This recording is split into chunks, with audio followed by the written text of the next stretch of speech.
Well, hi everybody. Well, today I'm making something really fantastic. I'm making my Grandma Elizabeth's Hungarian goulash. I'm going to add onto the meat. It's just about done garlic powder. She really seasons her food, folks. You have no idea how delicious her food was. A little bit of salt. And meanwhile, in the bowl, I'm going to add in my chicken broth. I just have to get a cup, one measuring cup. Okay. 1 cup of beef broth is going into the bowl. We don't want to overdo it because then it's going to become too watery. We sure don't need that, folks. 1 cup of beef broth. If God forbid it's very watery later on, then what you do is you add a little bit of flour or cornstarch in it, and either way it'll thicken it. Now, I'm using tomato sauce. Last time I tried tomato paste, I wasn't too keen with it. I think tomato sauce is your best, but add a can of tomato sauce in here. It's almost just as thick as the tomato paste. I really don't want to add paste. So mix this together. Now, the next thing I need to do is grab my knife, and we're going to start cutting up these potatoes. I'm using red potatoes. There's a big difference between goulash and whatchamadickens, beef stew. Cut up some red potatoes. This is going to take about 4 to 5 hours to cook in the crock pot, folks, and you're going to have a really fantastic goulash over butter noodles. It's going to be fantastic. I like to use up all my winter recipes right now because we're sort of almost into springtime. I'm going to be doing a lot of spring stuff coming up. Okay, 1 more potato. I absolutely love goulash. It's fantastic. My grandma made it all the time. Really fantastic dish. Alright, I'm going to grab my meat.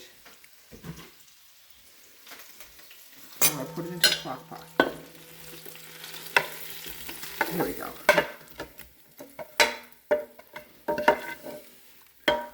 Alright, some of it might not be completely cooked. It's nothing to worry about, folks. It will cook, it'll steam right. It'll be ready for dinner tonight. Now we're going to put the sauce over it. Now, for some reason, folks, if this doesn't thicken by later, do not panic. It's very watery right now. All right. Now, the next thing I want to do is I want to add a smidgen of paprika in it. Because Hungarians swore by paprika. They had a thing about paprika.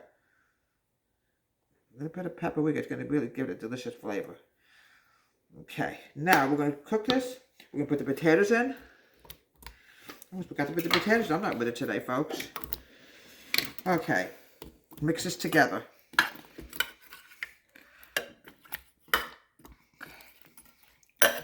Alright, we're going to cook this for about 4.5 hours. 4.5 hours. We're going to have a fantastic dinner later. Alright, 1 minute. Cook it on high heat. That's all I can say, high heat.